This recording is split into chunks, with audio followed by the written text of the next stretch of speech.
আকাশবাণী কলকাতার মহিলা বিভাগের আজকের আইনের দর্পণে অনুষ্ঠানে আপনাদের সকলকে স্বাগত। রবীন্দ্রনাথ যেখানে হতাশার সঙ্গে বলেছেন বিচারের বাণী নীরবে নিভৃতে কাঁদে, ঠিক সেখানেই সুকুমার রায় বললেন শিব ঠাকুরের আপন দেশে আইন কানুন সর্বনেশে, কেউ যদি যায় পিছলে পড়ে পেয়দা এসে পাকড়ে ধরে, কাজীর কাছে হয় বিচার 21 টাকা দণ্ড তার। ভারত দেশে আইন কানুন সর্বনেশে নাকি সর্বোপযোগী কিংবা সর্বোপকারী সে অভিজ্ঞতা ভারতবাসীর নিজস্ব, কিন্তু বিচারের দণ্ড অথবা বিচারের প্রক্রিয়া এ বিষয়ে মোটামুটি একটা সম্যক ধারণা নেব যে মানুষটির কাছ থেকে। তিনি আমাদের আজকের এই বিশেষ অনুষ্ঠানের বিশেষ অতিথি, সর্বজন শ্রদ্ধেয় ভারত বিখ্যাত আইনজীবী শ্রী বিকাশ রঞ্জন ভট্টাচার্য। স্যার, আপনাকে আজকে আমাদের মহিলা বিভাগের অনুষ্ঠানে স্বাগত জানাই। নমস্কার। যে বিষয়গুলো নিয়ে আপনার সঙ্গে মোটামুটি কথা বলবো বলে ঠিক করেছি, বা বলা ভালো যে আপনার মূল্যবান পরামর্শে সমৃদ্ধ হব বলে ঠিক করেছি, সেগুলোকে যদি একটা শিরোনামে আনি তাহলে পরে এটা যে দিন এগোচ্ছে, মেয়েরা সুরক্ষিত তো, এই শিরোনাম থেকে আপনার কাছে প্রথম প্রশ্নে যাব যে মেয়েদের সুরক্ষার্থে এদেশে যে সমস্ত আইন আছে, মেয়েরা বিভিন্ন ক্ষেত্রে তার সাহায্য নিয়েও একটা সময়ের পর সরে আসতে বাধ্য হয় কেন? তা কি শুধুমাত্র আইনজীবীর খরচ চালানোটা একটা বোঝা, নাকি সমাজের একটা তীক্ষ্ণ দৃষ্টি, নাকি বিচার প্রক্রিয়ার দীর্ঘসূত্রিতা? খুব সুন্দর প্রশ্ন এবং জটিল প্রশ্ন। প্রথমত, শুধুমাত্র মহিলারাই যে বঞ্চিত হচ্ছেন বা নির্যাতিত হচ্ছেন, আইনের সাহায্য পাচ্ছেন না বা সাহায্য পেতে গেলে পরেও খানিকটা হতাশ হয়ে পড়ছেন, সেটা নয়। আমাদের দেশের সামগ্রিকভাবেই যারা দুর্বলতর শ্রেণী আমরা বলি, আমাদের সংবিধানের দুর্বলতর শ্রেণী বলতে মহিলাদেরও উল্লেখ করা হয়েছে, তারাই কিন্তু আইনের সুযোগ পান না। ভারতবর্ষ যখন স্বাধীন হলো, আমরা যে সংবিধানটা গ্রহণ করলাম, আমরা তো বললাম we the people of India, আমরাই সংবিধানটা গ্রহণ করেছি। সেই সংবিধানের অন্যতম একটা গুরুত্বপূর্ণ দিক হচ্ছে ন্যায় বিচার প্রাপ্তি এবং সমান অধিকার। কিন্তু এই ন্যায় বিচার পেতে গেলে পরে যে পদ্ধতি অবলম্বন করতে হয় আমাদের দেশে, সেই পদ্ধতিটা এত দীর্ঘস্থায়ী, এত দীর্ঘসূত্রিতার মধ্যে আছে, যার ফলে অনেকেই অনেক সময় হতাশ হয়ে ছেড়ে দেন। এবং এর ফলে যারা ক্ষমতাশীল, যারা ক্ষমতার অপপ্রয়োগ করতে চান, তারা একটু উল্লসিত হন। শুধু আপনি মহিলাদের প্রসঙ্গ বললেন, আমি তো বহু শ্রমিক কর্মচারীদের কথা জানি, যারা বললেন আদালতে যাও, মানে যারা ক্ষমতাশীল তাদের বিরুদ্ধে ছাঁটাই করে দিয়েছেন, হয়তো ছাঁটাইটা বেআইনি, আদালতে যাও 10 বছর লড়াই করে তারপরে আসবে। আর এই 10 বছর লড়াই করার মতো সামর্থ্য সে মানুষের থাকে না। যদিও আমাদের দেশে আইনি সহায়তা দান কেন্দ্র আছে, আইনি সহায়তা দানের কথা বলা হয়েছে, কিন্তু যারা বিচার প্রার্থী তারা অধিকাংশ সময় আইনি সহায়তা কেন্দ্রের যে সহায়তায় খুব সন্তুষ্ট হন না। আচ্ছা। খুব ভরসাও রাখতে পারেন না। আচ্ছা। রাষ্ট্রের যে দায়িত্ব ছিল মানুষের মধ্যে এই আস্থা অর্জন করানো, যে আইন আছে, আইনটা সকলের ক্ষেত্রে প্রযোজ্য এবং আইনের সুবিধেও তুমি পেতে পারো সম অধিকার নিয়ে, সেটা হয় না। এই যে প্রসঙ্গত বললেন যে আইনজীবীদের খরচ, ঠিকই তো, আমাদের দেশে যার যে ধনী সে আইনজীবী, বড় বড় আইনজীবী নিয়োগ করতে পারে, আর প্রতিপক্ষ যে দুর্বল হয় সে পারে না। এটা একটা বিষয় আছে, সেটাকেই দূর করবার জন্য আইনি সহায়তা কেন্দ্র। এখন আইনি সহায়তা কেন্দ্র কিন্তু যে আস্থা অর্জন করা উচিত ছিল করতে পারেনি, যার ফলেই একটা মনে হয় যে আইনটা আমাদের কাছে সুদূর পড়া হতো। এবং এই মনে হওয়াটা কিন্তু প্রকৃতপক্ষে ক্ষমতাশীলদের আরো বেশি ক্ষমতা লিপ্সা বাড়িয়ে দেয়। একদম অনেক মামলা করতে হয়, উদাহরণ জোর করে বাড়ি থেকে বার করে দেওয়া হলো, যে ক্ষমতাশীল সে জানে আমি আছি, আমার কেউ করবে। এখন আইনের দরজায় তো যাওয়া যায় না। সেক্ষেত্রে অনেক সময় আমি আমার ব্যক্তিগত জীবন অভিজ্ঞতা বলতে পারি, জানি না এরকম মাধ্যমে বলা ঠিক কিনা, যে খানিকটা বোধহয় সেই যিনি ক্ষমতাশীল তাকে বুঝিয়ে দেওয়ার প্রয়োজন আছে যে তোমার থেকেও কিন্তু মানুষের ক্ষমতাটা অনেক বেশি। মানে গণতান্ত্রিক রাষ্ট্রে জনগণই শেষ কথা।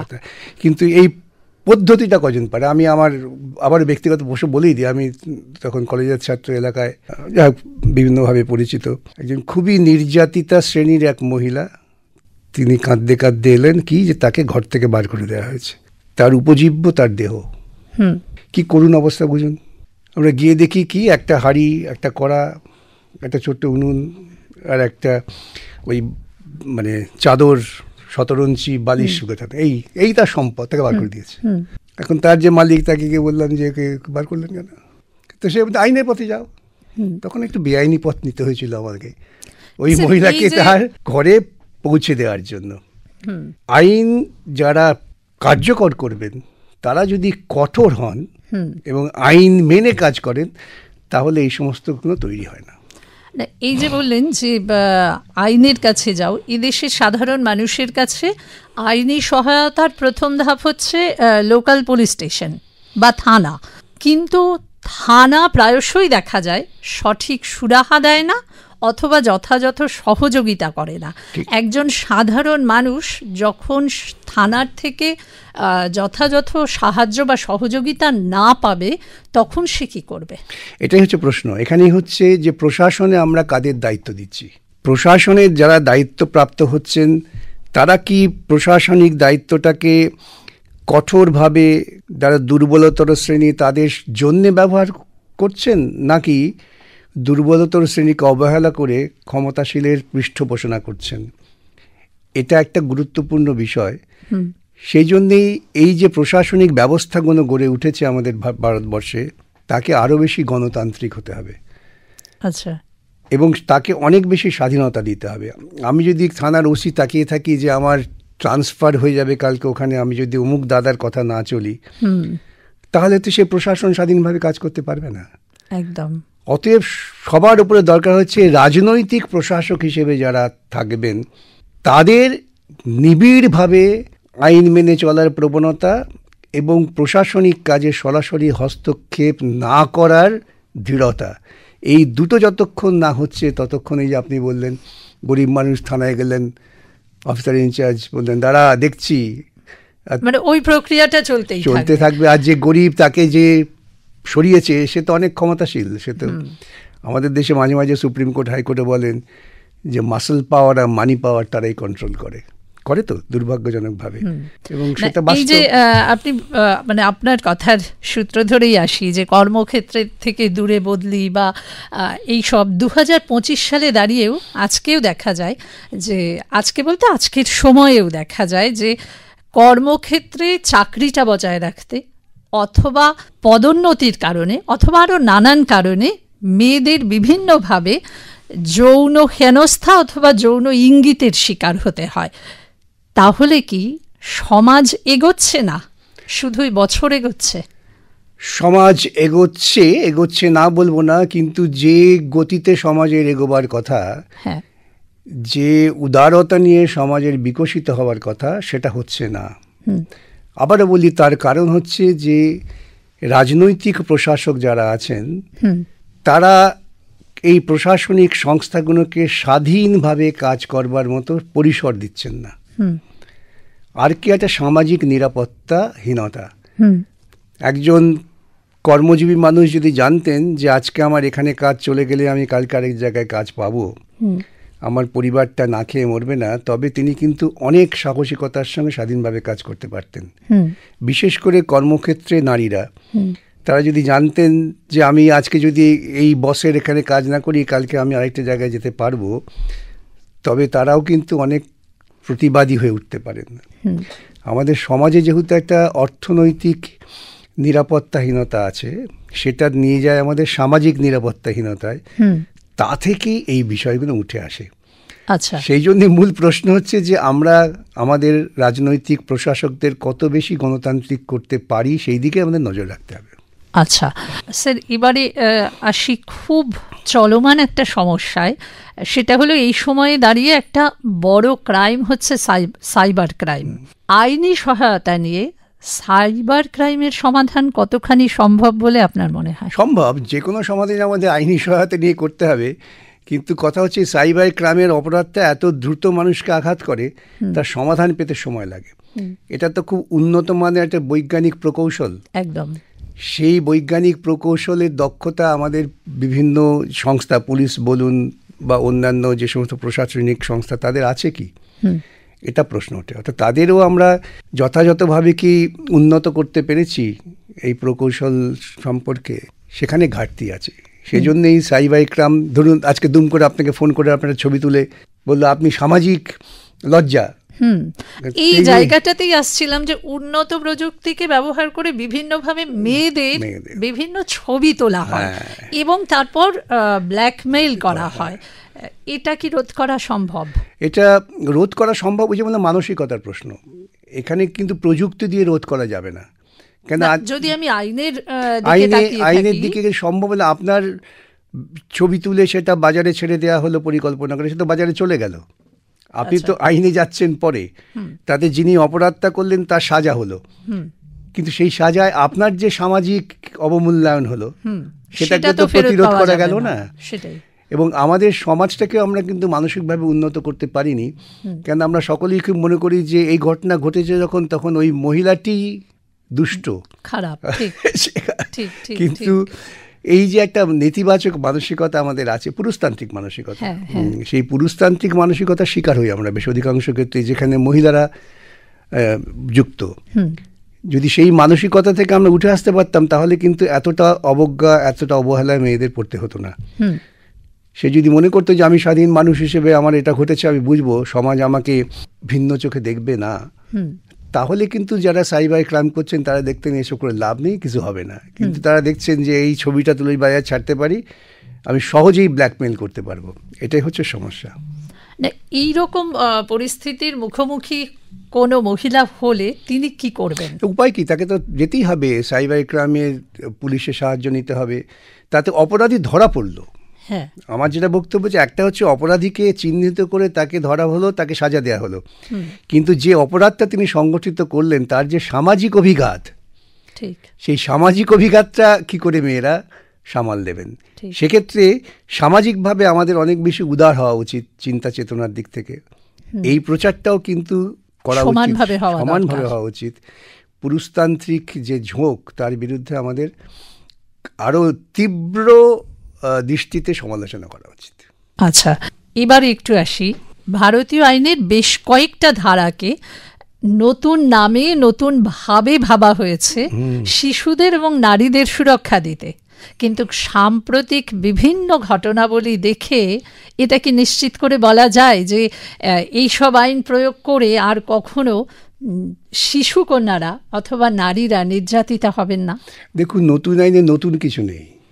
আচ্ছা, আমাদের যে প্রচলিত আইন ছিল সেই আইনেরই একটা প্রতিরূপ এটা। অর্থাৎ যারা নতুন নতুন বলছেন তারা আবার আমাদের বিভ্রান্ত করার চেষ্টা করছেন, শুধু নতুন কিচ্ছু নেই। আচ্ছা, শিশু নারীদের নিরাপত্তা আইন দিয়ে রক্ষা করা যায় না। আবারও বলি, নিরাপত্তা পেতে গেলে পরে সামাজিক নিরাপত্তা। আজকে মহিলারা বা শিশুরা যে নির্যাতিত হচ্ছেন সেটা কিন্তু আইন দিয়ে প্রতিরোধ সম্ভব নয়, আইন দিয়ে সাজা দেওয়া যায়, কিন্তু আবার যে পুনরাবৃত্তি করতে হচ্ছে। আমি আপনারকে যে কলঙ্কিত করার প্রয়াসটা তো হয়ে গেল আপনার বিরুদ্ধে বা যে কোনো মহিলার বিরুদ্ধে, তো বাজারে আমি ছেড়ে দিলাম, সেটা আপনি আইন দিয়ে প্রতিরোধ করবেন কি করে?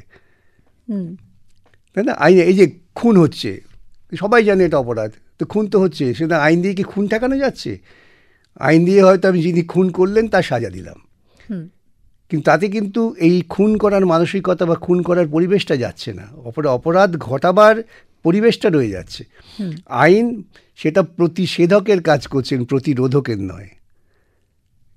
এইটা আমাদের মাথায় রাখতে হবে, এবং সেজন্যই আমি বারবার বলছি, একই কথার পুনরাবৃত্তি হয়ে যাবে। যতক্ষণ না আমরা আমাদের সমাজকে অনেক বেশি উদার করতে পারবো চিন্তার দিক থেকে, যতক্ষণ না মহিলাদের আমরা আমার সহকর্মী, সহবন্ধু, সহযোদ্ধা হিসেবে ভাবতে শিখবো, ততক্ষণ আমরা এটা করতে পারবো না।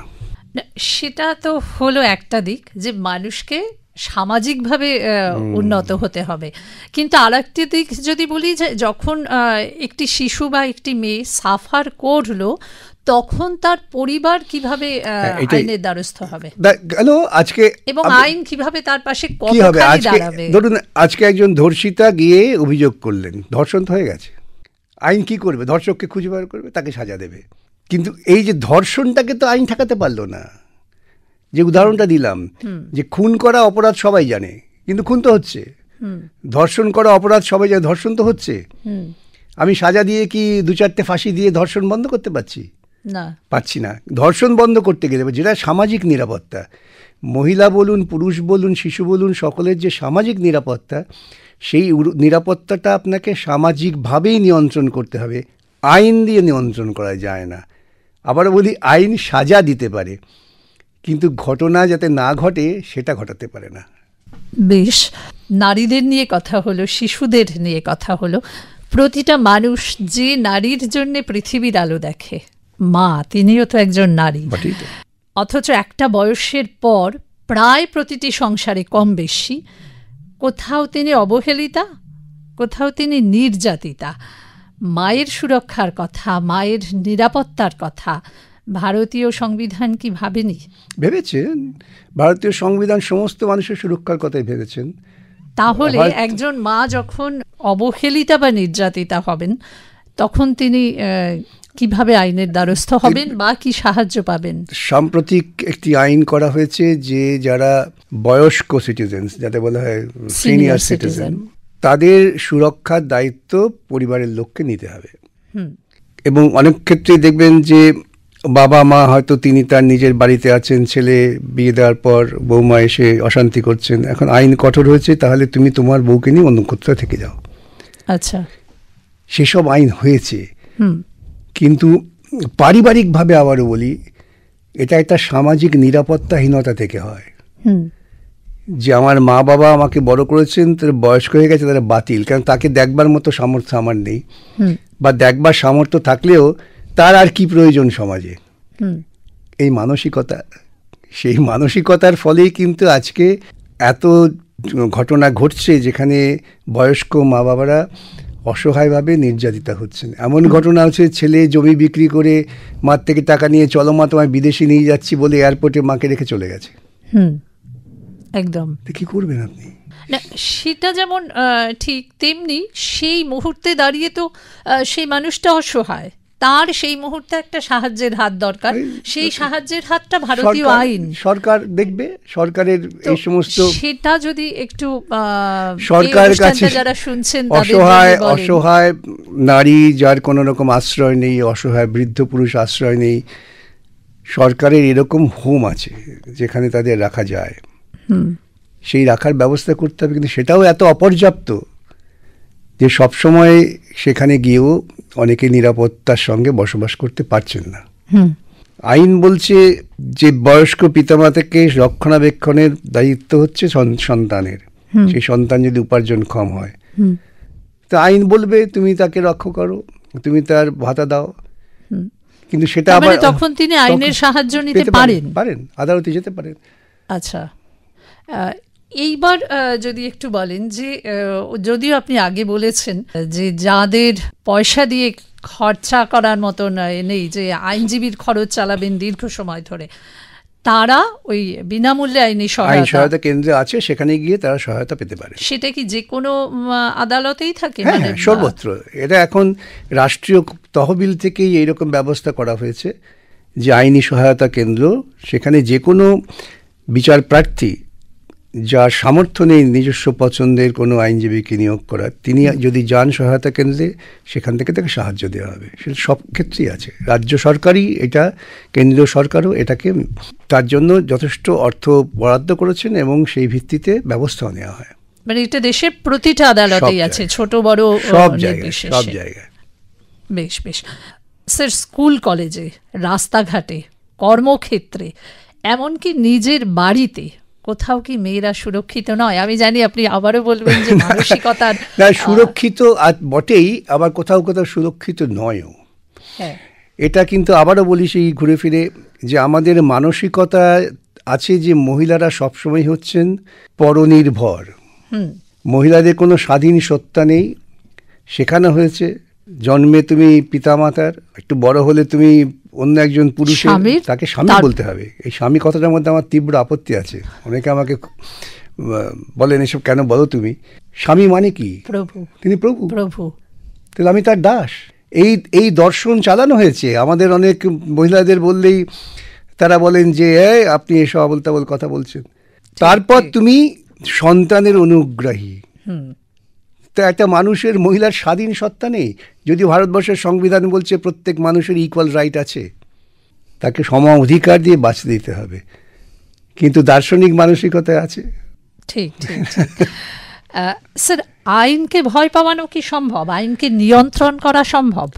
আইনকে ভয় পাওয়ানো মানে কি বলতে চাইছেন, যে আইনকে লোকে ভয় পাবে কিনা? দুটোই, মানে আইনকে নিয়ন্ত্রণ করা সম্ভব কিনা, আইনকে নিয়ন্ত্রণ ক্ষমতা দিয়ে, এবং একই সঙ্গে আইনকে মানুষ ভয় পাবে কিনা, দুটোর উত্তর আইন শুনতে যদি চাইছি। যথাযথভাবে মানুষের চেতনায় নিয়ে আসা হয়, তবে মানুষ জানবেন যে এই অপরাধ করলে আমার এই সাজা হতে পারে, এবং অপরাধ করার আগে তার মনে হয়তো একটা চিন্তা আসতে পারে যে আমি কি সাজা পাওয়ার জন্য তৈরি হচ্ছি। আইন সম্পর্কে মানুষকে অবহিত করা দরকার। আর কথা হচ্ছে যে আইনকে যাতে কেউ নিয়ন্ত্রণ করতে না পারে। গান্ধারীর আবেদনে রবীন্দ্রনাথ বলিয়েছিলেন, যখন গান্ধারী গিয়ে বলছেন ধৃতরাষ্ট্রকে, দুর্যোধনকে পরিত্যাগ করো, সে দ্রৌপদীকে হেনস্থা করেছে। ধৃতরাষ্ট্র বলেছেন আমি পিতা, আমি স্নেহ অন্ধ কী করে করবো। সেখানে থেকে একটা কথা আছে, তুমি রাজা, দণ্ডিতের সাথে দণ্ডদাতা কাঁদে যবে সমান আঘাতে, সেই তো বিচার। এখন আমার তো রাজা নেই, আমাদের প্রজাতন্ত্র আছে। আমাকে এমনভাবে সাজা দিতে হবে যে সাজা দিচ্ছে এবং যে সাজা পাচ্ছে সকলে সমানভাবে আঘাত পাচ্ছে, সেটা হচ্ছে ন্যায় বিচার। সেই আপনি যেহেতু রবীন্দ্রনাথ দিয়ে শুরু করেছিলেন, আমি প্রসঙ্গত সুযোগ নিলাম একটু। অর্থাৎ আমি যদি এই ধারণা তৈরি করতে পারি, তাহলে আইন সম্পর্কে লোকের শ্রদ্ধা জাগবে এবং একটু ভীতিও জাগবে যে আইন আমাকে এই সাজা দিতে পারে। আচ্ছা, বেশ। সময়ের নিগড়ে তো আমরা সবাই বাধা। সেখান থেকে আজকের অনুষ্ঠানের শেষ প্রশ্নে যাব।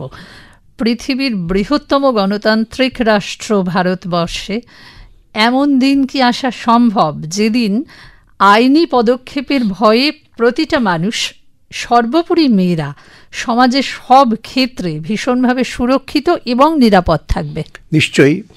যখন আমরা সামাজিক নিরাপত্তা নিশ্চিত করতে পারবো, এবং যখন আমরা এটা বোঝাতে পারবো যে আইনটা সকলের জন্য সমানভাবে কঠোরভাবে প্রযোজ্য হচ্ছে, তখন দেখবেন নিরাপদে ঘুরতে পারবেন আপনি। আপনাকে তাকিয়ে থাকতে হবে না আমার বসের দিকে যে তার পছন্দ মতো কাজ না করলে আমার কাজটা চলে যাবে। আপনাকে মনে করতে হবে না যে আজকে আমার স্বামী বা পুত্র, তার সঙ্গে মনোমালিন্য হলে আমাকে রাস্তায় গিয়ে দাঁড়াতে হবে। এই সামাজিক নিরাপত্তা যখন থাকবে, সমাজ যখন দিতে পারবে এই গ্যারেন্টি, তখন দেখবেন নিরাপত্তা নিয়ে নিরাপদে নির্ভয়ে রাত বিরতে মেয়েরা ঘুরে বেড়াতে পারবেন। আচ্ছা, সঙ্গে আইনি সহায়তা? আইনটা থাকবেই, আইনটাই তো বাধ্য করবে। আচ্ছা, আইনটাই বাধ্য করবে। আমি নিরাপত্তার মধ্যে আছি, তুমি তোমার অনুকম্পায় আমি নেই, কিন্তু তুমি যে অপরাধ করেছো অপরাধের জন্য সাজা পাচ্ছ। সুতরাং অনুকম্পাও হতে হচ্ছে না, এবং সাজার জন্য যারা অপরাধ করছেন তারাও শঙ্কিত হয়ে পড়বেন যে আমার তো কোনো লাভ হলো না, সাজাই হলো। বুঝতে পেরেছি? সেটাই করতে হবে। ওই তার মানে ওটাই যে আইনের দ্বারা মানুষকে ভয় পাওয়ানো। মানুষ আইনটাকে শ্রদ্ধা করবে, আইনটাকে মান্যতা দেবে। লোকে যেমন গিয়ে না বুঝে না হলে মন্দিরে ঠেকা মারে, কেউ মনে করছেন স্নান করলে পুণ্য অর্জন হবে, এই ধারণা থেকে হচ্ছে। তো আইনটা যেন আমাকে এই পুণ্য অর্জনের রাস্তা করে দেবে, এই ধারণা যখন হবে তখন হবে। আশায় বাঁচে চাষা, একটা প্রবাদ। আমরা সেই আশায় আগামীর পথ চলব। এত ব্যস্ততার মধ্যেও আমাদেরকে এতক্ষণ সময় দেওয়ার জন্য আপনাকে আরও একবার অসংখ্য ধন্যবাদ এবং কৃতজ্ঞতা। নমস্কার।